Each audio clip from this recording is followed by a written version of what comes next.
Hello friends, मैं स्वागत करता हूं प्रगति क्लासेज पर। उम्मीद करता हूं आप लोग स्वस्थ और मस्त होंगे। हम लोग यूपी ट्रिपल एससी पेट के लिए जो है पॉलिटी का डिस्कशन कर रहे हैं, जिसके अंतर्गत आज हम लोग का जो है 7वां सेशन है। कौन सा दोस्तों? 7वां सेशन है। हम लोग जो है 6 सेशन डिस्कशन कर चुके हैं, वो भी प्रैक्टिस सेशन के माध्यम से, जो है क्वेश्चन के माध्यम से डिस्कशन कर चुके हैं। और विथ डिटेल्स जो है हम लोग डिस्कशन करते हैं। तो सेशन आपका जो है काफी इंपॉर्टेंट होता है। क्यों? क्योंकि जितने भी क्वेश्चन आपके महत्वपूर्ण बन सकते हैं क्वेश्चन में, वो सब जो है आपका डिस्कशन किया जाता है। और यहाँ तक कि जो है प्रीवियस ईयर के क्वेश्चन भी जो है इसमें कुछ आपके डिस्कशन किए जाते हैं। तो सेशन दोस्तों काफी इंटरेस्टिंग होने वाला है। अपने मित्रों तक शेयर कर दीजिए, जिससे ज्यादा लोग इससे जो है जुड़ सकें। चलिए, तो हम लोग जो है डिस्कशन करते हैं आज के 7वें सेशन का, हम लोग पॉलिटी का। और आप जानते होंगे हम ज्योग्राफी का भी सेशन जो है कुछ हद तक है, आपको 4 सेशन लगभग जो है डिस्कशन कर चुके हैं। उसको भी हम लोग जो है सुबह में डिस्कशन करते हैं। चलिए आइए पहले क्वेश्चन के साथ आज का करा। भारतीय संविधान के लिए जो है डीपीएसपी यानी directive principle of state policy, राज्य के नीति निर्देशक तत्व जिसे कहते हैं, सिद्धांत कहते हैं, निम्नलिखित में से किस संविधान से प्रेरित था? तो ये आपको बताना है किस संविधान से ये जो है प्रेरित था। तो प्यारे दोस्तों, आपको बताना है किस देश के संविधान से ये प्रेरित था। यूएसए, फ्रांस, आयरलैंड या इनमें से कोई नहीं।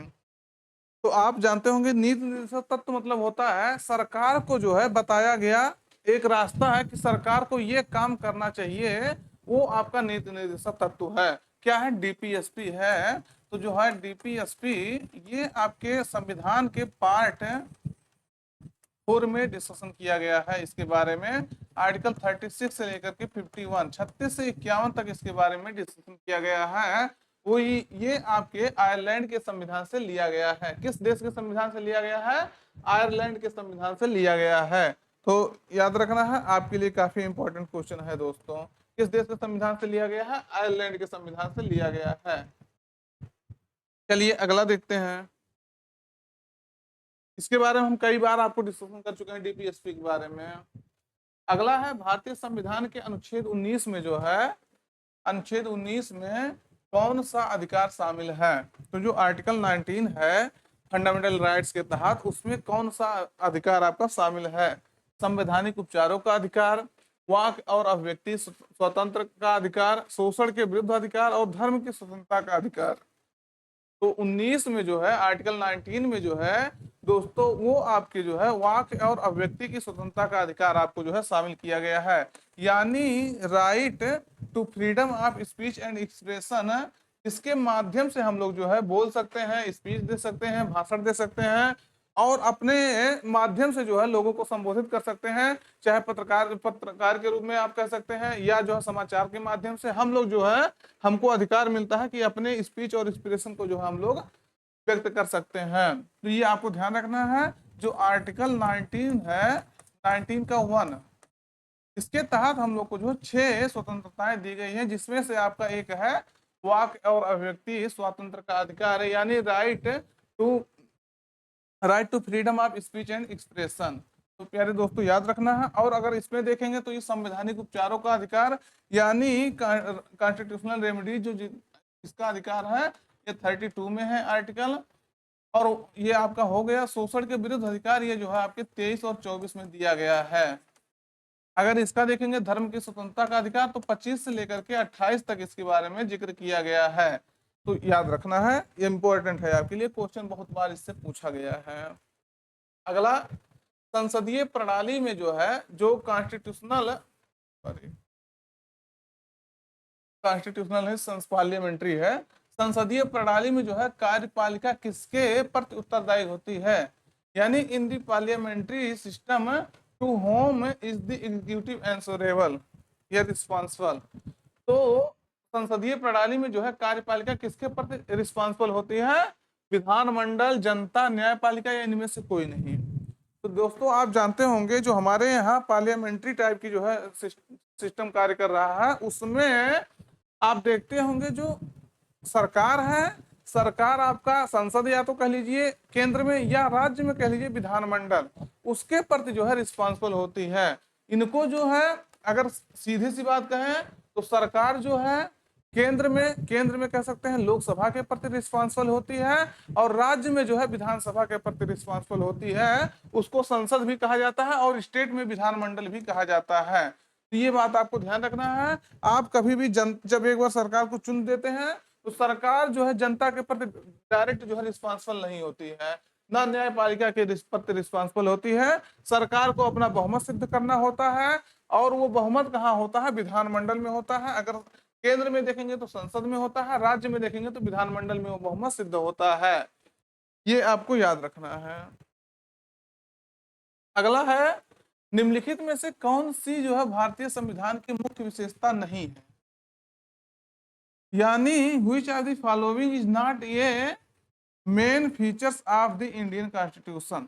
तो जो है इसमें से मेन फीचर्स नहीं है हमारे देश के संविधान की, बाकी तीन जो है मेन फीचर्स हैं। जैसे पहला है लिखित और विस्तृत संविधान, द्विस्तरीय सरकार, एकल नागरिकता, सार्वभौमिक वयस्क मताधिकार। तो इसमें से अगर देखेंगे तो हमारे देश की जो विशेषता है, मुख्य विशेषता जो है संविधान की, वो लिखित संविधान है। ये आपको जो है अच्छे से बताया गया होगा क्लास में। हमारे देश की संविधान जो है पूरे विश्व में सबसे बड़ी लिखित संविधान है और विस्तृत संविधान है। यहाँ द्विस्तरीय सरकार नहीं है, यही आपका सही आंसर रहेगा। क्यों?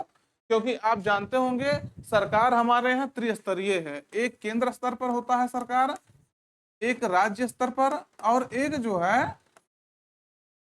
है ग्रामीण स्तर पर कह सकते हैं, जो नगर निगम और पंचायत के माध्यम से शासन होता है। जिसमें अगर देखेंगे इसमें तो जो है इसको लोकल लेवल पर वैसे कहा जाता है, लोकल लेवल की गवर्नमेंट, निम्न स्तरीय सरकार। ये जो है 3 स्तर की सरकार हो गई हमारे यहाँ। अब पहले हमारे यहाँ 2 ही स्तर की सरकार थी, लेकिन 73वें संविधान संशोधन द्वारा जो है पंचायतों को, और 74वें संविधान द्वारा दोस्तों 74th कॉन्स्टिट्यूशनल अमेंडमेंट एक्ट 1992 में जो है इन दोनों को जो है, यानी इसके तहत जो है 73वें संविधान संशोधन के तहत पंचायतों को, और 74वें संविधान संशोधन अधिनियम के द्वारा जो है नगर पालिकाओं को, नगर निगमों को जो है क्या किया गया है? संवैधानिक दर्जा दिया गया है। तो हमारे यहाँ अभी प्रेजेंट टाइम में त्रिस्तरीय सरकार है। एकल नागरिकता है। निश्चित रूप से यहाँ जो है हर व्यक्ति की, चाहे वो किसी भी स्टेट का हो, तमिलनाडु का हो, असम का हो, उत्तर प्रदेश का हो, बिहार का हो, कोई भी व्यक्ति हो, किसी की जो है नागरिकता सिर्फ और सिर्फ एक है, वो भी क्या है? इंडियन सिटीजनशिप, भारतीय नागरिकता है। इसीलिए हम लोग जो है कहते भी हैं कि हम भारतीय हैं। पहले नंबर हम लोग क्या है? भारतीय हैं। सब कोई स्टेट के हैं, किसी जात के, किसी धर्म के हैं, पहले नंबर हमारा नागरिकता क्या है? एकल नागरिकता है। वहीं यूएसए में जाएंगे तो यहाँ स्टेट का अलग नागरिकता है और सेंटर का अलग नागरिकता है, दोहरी नागरिकता है। और सार्वभौमिक वयस्क मताधिकार का भी प्रणाली हमारे यहाँ लागू होता है। जो व्यक्ति 18 वर्ष का उम्र पूरा कर लेता है, 18 ईयर्स का जो है हो जाता है, एडल्ट उसे माना जाता है, वयस्क मताधिकार का अधिकार उसको मिल जाता है। यानी वो 18 वर्ष का क्रॉस हो गया और वो मतदाता सूची में उसका नाम आ गया, तो वो जो है वोटिंग कर सकता है। कहाँ दिया गया है? ये पहले 21 वर्ष था वोट देने का एज, वोट देने का जो है उम्र हमारे 21 वर्ष था। इसको जो है 61वें संविधान संशोधन 1988 द्वारा जो है 21 वर्ष से घटा करके 18 वर्ष कर दिया गया है। तो ये बात भी आपको ध्यान रखना है। अगला है, भारत की पंचायती राज व्यवस्था में जो कितने स्तर हैं? तो ये कितने स्तर हैं पंचायती राज व्यवस्था में? आप जानते होंगे हमारे यहाँ, अभी आपसे तुरंत बताएं, पंचायती राज व्यवस्था को 73वें और 74वें संविधान संशोधन द्वारा जो है, पंचायती राज व्यवस्था को जो है 73वें संविधान संशोधन द्वारा लागू किया गया था।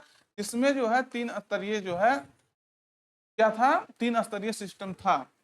कितने स्तर थे? 3 स्तरीय स्तर थे। जैसे अगर देखेंगे तो इसमें क्या होता है? पंचायत स्तर पे जो है पंचायत, और यहाँ क्षेत्र पंचायत होता है सेकंड स्तर पर जो है, और थर्ड स्तर पे आपका जिला पंचायत होता है। और यहाँ जो है इसको ग्राम पंचायत भी कह सकते हैं, क्षेत्र पंचायत, जिला पंचायत। और जिस राज्य की जनसंख्या 20 लाख से कम है, वहां जो है कोई जरूरी नहीं है कि वहां जो है क्षेत्र पंचायत की स्थापना नहीं हो सकती है।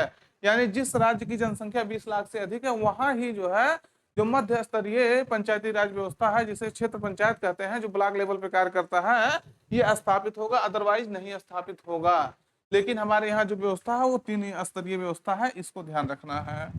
इसके लिए जो है पंचायतों के लिए जो है पंचायतों के लिए 11वीं अनुसूची जो है जोड़ी गई थी, 11वीं अनुसूची जोड़ी गई थी, जिसमें 29 विषय जो है शामिल हैं। और उस वही देखेंगे नगर पालिकाओं के लिए जो है, नगर पालिकाओं के लिए जो है 12वीं अनुसूची जोड़ी गई थी, जिसमें 18 विषय जो है प्रेजेंट टाइम में शामिल है। ये बात आपको ध्यान रखना है। और 9 भाग में जो है भाग 9 में पंचायतों को जोड़ा गया था और 9A में जो है नगर पालिकाओं को जोड़ा गया है। तो ये सब आपको ध्यान रखना है। अगला है निम्नलिखित में से किस राज्य में जो है विधान परिषद है, यानी which of the following states has a legislative council. जिस प्रकार से हमारा संसद है 2 सदनीय है, एक में लोकसभा और एक में राज्यसभा होता है, उसी प्रकार से कुछ ऐसे स्टेट है हमारे यहाँ जहाँ 2 स्तर की जो है सरकारी 2 स्तर की जो है संसद है, वो है सदन है। जैसे अगर यहाँ विधानमंडल देखेंगे, विधानमंडल में जो है 2 चीजें हैं, एक होता है आपका विधानसभा लेजिस्लेटिव असेंबली विधानसभा, और एक होता है विधान मंडल लेजिस्लेटिव काउंसिल। क्या कहते हैं? Legislative council, legislative assembly.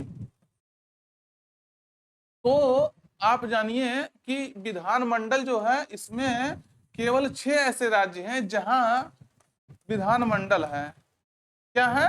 Sorry, Vidhan Parishad है, यहाँ जो है मंडल नहीं लिखना चाहिए, विधान लेजिस्लेटिव काउंसिल में परिषद होता है, विधान परिषद। तो लेजिस्लेटिव काउंसिल सिर्फ 6 स्टेट में है और बाकी में सब में तो लेजिस्लेटिव असेंबली होगा, लेकिन जो है विधान परिषद जो है सब स्टेट में नहीं होगा। इसके लिए कुछ कंडीशन है, देख लीजिए 1 मिनट। यहाँ जो है अनुच्छेद 169 169 के तहत जो है ये कहा गया है कि अगर राज्य की विधानसभा वो जो है विशेष बहुमत से, किससे दोस्तों? विशेष बहुमत से एक प्रस्ताव पारित करता है कि हमारे स्टेट में जो है वहां जो है विधान परिषद होना चाहिए, लेजिस्लेटिव काउंसिल होना चाहिए, तो जो है उस राज्य में जो है उस राज्य में संसद द्वारा विधान परिषद की स्थापना की जा सकती है, अदरवाइज वहां जो है नहीं होगा। और ये आर्टिकल है 169 है, जिसके तहत जो है विधान परिषदों की स्थापना की जा सकती है और उसे भंग भी किया जा सकता है। क्वेश्चन आपका एक बार नहीं कईयों बार क्वेश्चन पूछा गया, किस अनुच्छेद के तहत जो है विधान परिषदों की स्थापना की जा सकती है? तो 169 आर्टिकल्स के तहत ये की जा सकती है। तो अगर प्रेजेंट टाइम में देखेंगे तो 6 राज्य ऐसे हैं जहां हमारे यहाँ विधान परिषद है, अदरवाइज और किसी जगह नहीं है। तो अगर देखेंगे वो 6 स्टेट तो आपको मिलेगा यूपी, उसके बगल में आपका बिहार, जो सबसे ज्यादा जनसंख्या वाले 2 राज्य हैं, वहां हो गया।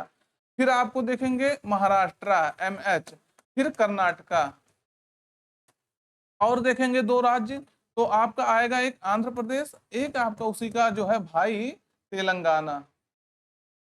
अगर इसको आप याद करना चाहते हैं तो कैसे याद कर लेंगे? कैसे? यूपी के बगल में आपका बिहार है, 2 स्टेट ऐसे याद कर लीजिए। महाराष्ट्र के बगल में आपका कर्नाटक है, ऐसे याद कर लीजिए। आंध्र प्रदेश के बगल, आंध्र प्रदेश से अलग होकर के तेलंगाना का जो है गठन हुआ था, इसको ऐसे याद कर लीजिए। तो 6 ऐसे राज्य हैं जहां विधान परिषद है और किसी राज्य में विधान परिषद नहीं है। तो इसमें से कौन सा आपका मिल रहा है? तो यहाँ देखेंगे कॉमन आपका कर्नाटक है, बाकी और किसी भी राज्य में जो है विधान परिषद नहीं है, लेजिस्लेटिव काउंसिल नहीं है, तो याद रखना है। अगला है निम्नलिखित में से 2014 में बनाया गया भारत का 29वां राज्य जो है कौन सा है? तो इसमें जो है आप जानते होंगे तेलंगाना जो है, तेलंगाना आंध्र प्रदेश से अलग होकर के 2014 में 2 जून 2014 को, कब? 2 जून 2014 को जो है 29वें राज्य के रूप में स्थापित हुआ था, जिसकी राजधानी वर्तमान समय में जो हैदराबाद हो गई है। और जो पहले इन दोनों की राजधानी थी आंध्र प्रदेश और तेलंगाना की, वो हैदराबाद थी, लेकिन अभी जो है हैदराबाद तेलंगाना की राजधानी हो गई है और आंध्र प्रदेश की राजधानी अमरावती जो है बन गई है। तो ध्यान रखना है, ये आपके लिए महत्वपूर्ण है। 2 जून 2014 को 29वें राज्य के रूप में गठित हुआ था, लेकिन यहाँ ध्यान रखना है कि अभी प्रेजेंट टाइम में हमारे यहाँ 28 स्टेट्स ही हैं, 28 राज्य ही हैं, क्योंकि जो है जम्मू कश्मीर को जो है यूनियन टेरिटरी में जो है बदल दिया गया था 2019 में, 5 अगस्त 2019 को। तो ये बात आपको ध्यान रखना है। अगला है भारत सरकार अधिनियम 1935 के प्रावधानों में जो है ब्रिटिश सरकार के अंतिम अधिकार का जो है एक उदाहरण कौन सा था। तो इसमें से आपको बताना है जो 1935 का अधिनियम था उसके प्रावधानों में ब्रिटिश सरकार के अंतिम अधिकार का एक उदाहरण कौन सा था। प्रांतीय सरकारों पर गवर्नर के लिए विशेष शक्तियां थी, प्रांतीय स्तर पर द्वैध शासन का उन्मूलन था, संघीय बैंक की स्थापना था, शक्ति का विभाजन था। तो अंतिम अधिकार का एक उदाहरण जो है अगर देखेंगे तो इसमें आपको मिलेगा प्रांतीय सरकारों पर जो है गवर्नर के लिए विशेष शक्तियां थी। तो ये बात आपको ध्यान रखना है, जो 1935 का अधिनियम था उसमें जो है गवर्नर जनरल विशेष शक्तियां जो है रखता था अपने पास, ये इसका जो है विशेष उदाहरण था।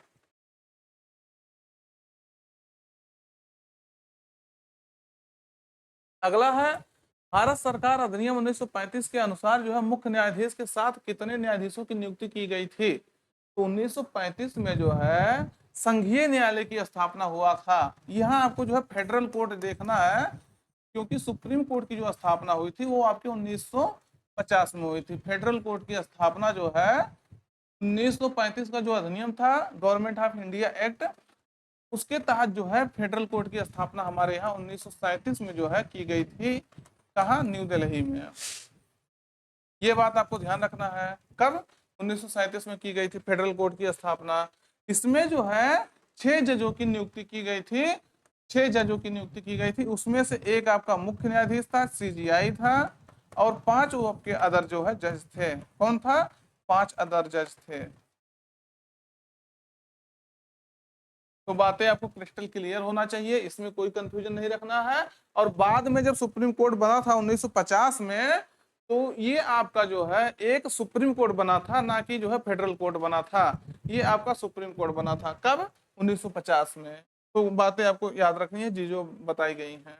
और प्रेजेंट टाइम में अगर, हाँ यहाँ एक चीज छूट रहा है, प्रेजेंट टाइम में अगर देखेंगे तो सुप्रीम कोर्ट का जो है, सुप्रीम कोर्ट का वर्णन जो है पार्ट 5 के तहत जो है 124 से लेकर के जो है 147 में जो है इस आर्टिकल में सुप्रीम कोर्ट का वर्णन किया गया है। 124 के तहत जो है सुप्रीम कोर्ट में न्यायाधीशों की नियुक्ति से संबंधित प्रावधान किया गया है। अगर देखेंगे तो प्रेजेंट टाइम में सुप्रीम कोर्ट में जो है 33 + 1 जज है, यानी 34। अब इसका मतलब क्या हो गया? 33 + 1, एक आपका जो है चीफ जस्टिस होता है, चीफ जस्टिस ऑफ इंडिया होता है, और 33 जो है अदर जज होते हैं। क्या होते हैं? अदर जज होते हैं। तो ये बात आपको ध्यान रखना है। सीनियरिटी के बेस पर जो है सुप्रीम कोर्ट के मुख्य न्यायाधीश की नियुक्ति होती है। कॉलेजियम जो है नाम रिकमेंड करता है, फिर सरकार जो है उनको जो है नाम की क्या करती है? पुष्टि करती है कि हाँ इनको जो है CJI बनाना है। अगला कह निम्न में से किसमें जो है मौलिक कर्तव्यों को जो है उल्लिखित किया गया है। तो मौलिक कर्तव्यों के बारे में आपको जो है इसी डिस्कशन के माध्यम से जो है कई बार बता दिए हैं दोस्तों। इसमें आपको 1% भी कंफ्यूजन नहीं रखना है कि मौलिक कर्तव्य के बारे में आपको जो है क्या बताया गया है। फंडामेंटल ड्यूटीज के बारे में, फंडामेंटल ड्यूटी जो है भाग 4 का यानी पार्ट 4A में जो है डिस्कशन किया गया है। कई बार बता दिए हैं। स्वर्ण सिंह समिति थी, पहले 10 अधिकार थे, सॉरी 10 आपके कर्तव्य थे, फंडामेंटल ड्यूटीज थे। अभी प्रेजेंट टाइम में 11वां हो गया है, जो 86वें संविधान संशोधन 2002 द्वारा जो है जोड़ा गया था, जिसमें जो है शिक्षा के अधिकार को जो है हर माता पिता का एक कर्तव्य बना दिया गया था कि प्रत्येक अपने बच्चे को जो है वो अधिकार है, सॉरी वो जो है ऐसा माहौल प्रोवाइड करेंगे जिससे वो शिक्षा से वंचित ना रह पाए। तो ये आपको जो है याद रखना है। 86वें संविधान संशोधन द्वारा इसको किया गया था, और उसी संविधान संशोधन द्वारा 21A जोड़ा गया था, जिसमें कहा गया था प्रत्येक जो है 6 से 14 वर्ष का बच्चा, जो 6 से 14 वर्ष का है, उसका ये अधिकार है कि उसको जो है निःशुल्क शिक्षा प्रदान किया जाए। ये आपके 21A में जो है जोड़ दिया गया था। कब जोड़ा गया था? 2002 में जोड़ा गया था।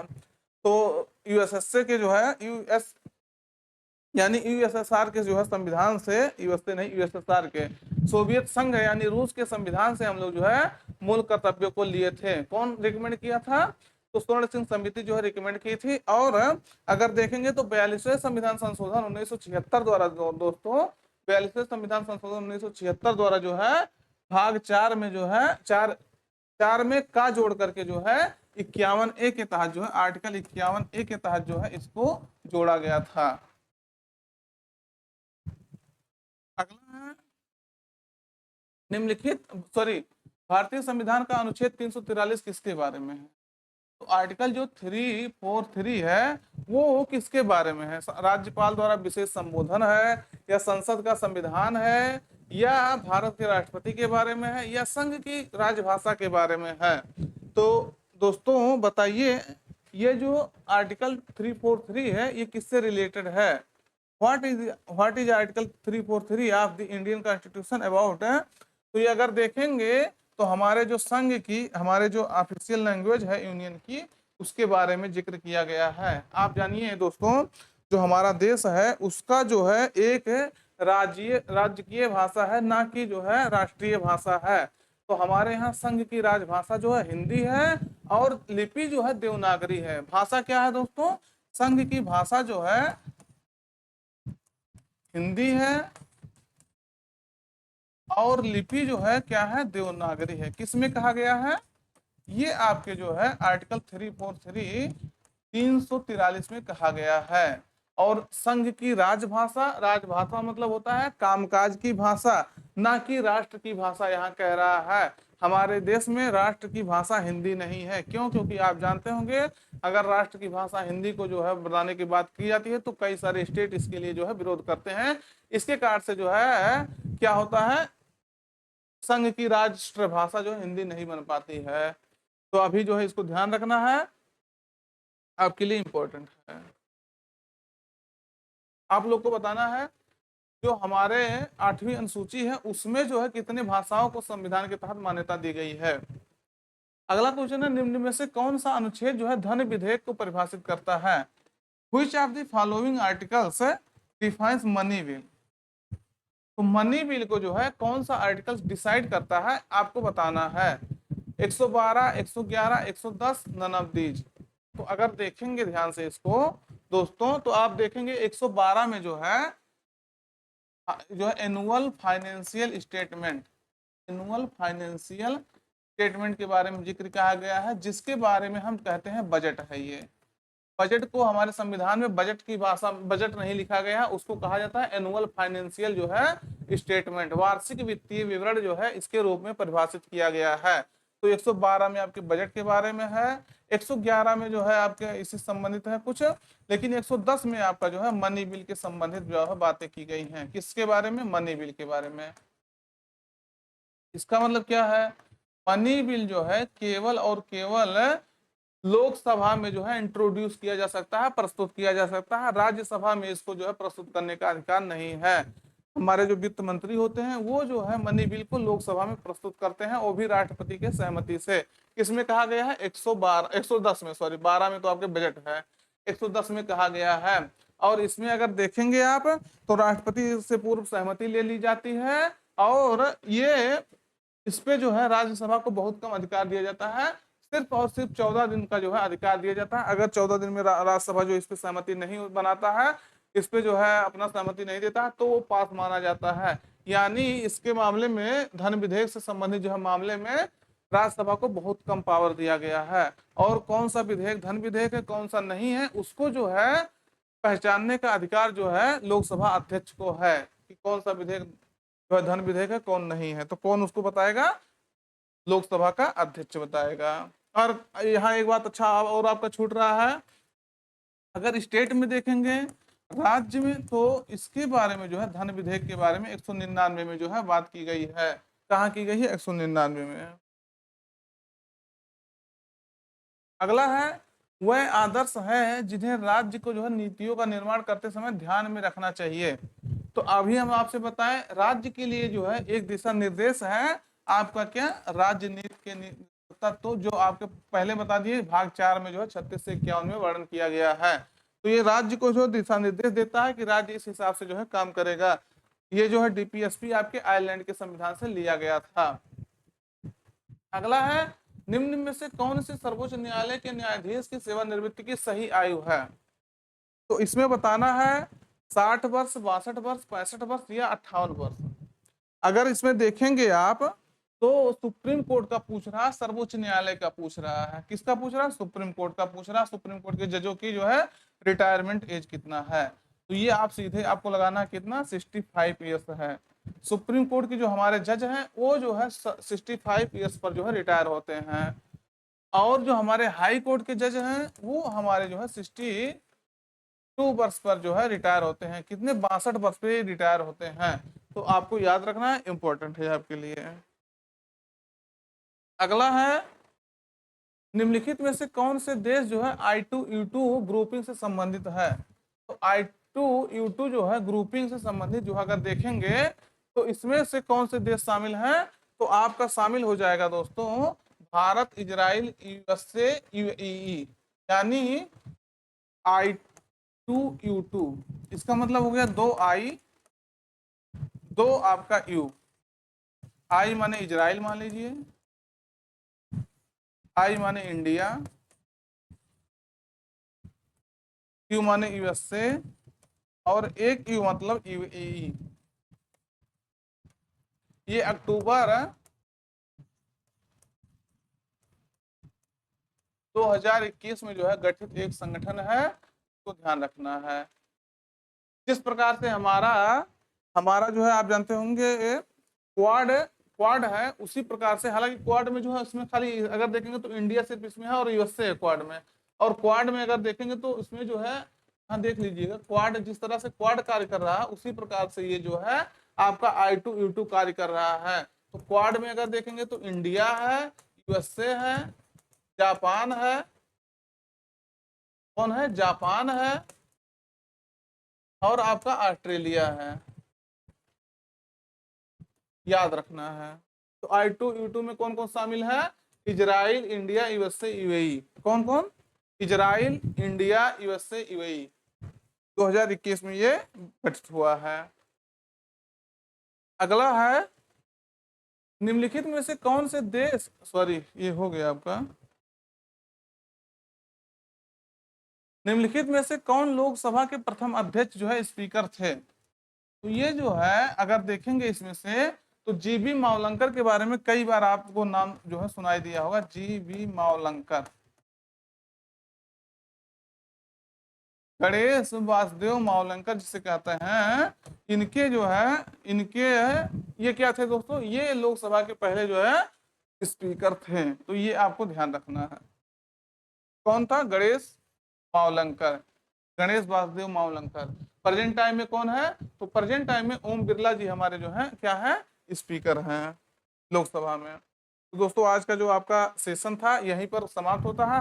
अब यहाँ एक अनाउंसमेंट ये है कि जल्द ही आपको जो है एक मैराथन जो है पूरा पॉलिटी का जो है मैराथन मिलने वाला है। जल्द ही आपको अनाउंस कर दिया जाएगा यूट्यूब पर, और वहां से आप अगर यूट्यूब पर पूरा इसको देख लेंगे वीडियो, तो आप इतना कहिए, जस्ट 1 मिनट, आप अगर पूरा देख लेंगे उस मैराथन को तो आप जो है कंफर्टेबल फील करेंगे कि आपसे जो है क्वेश्चन,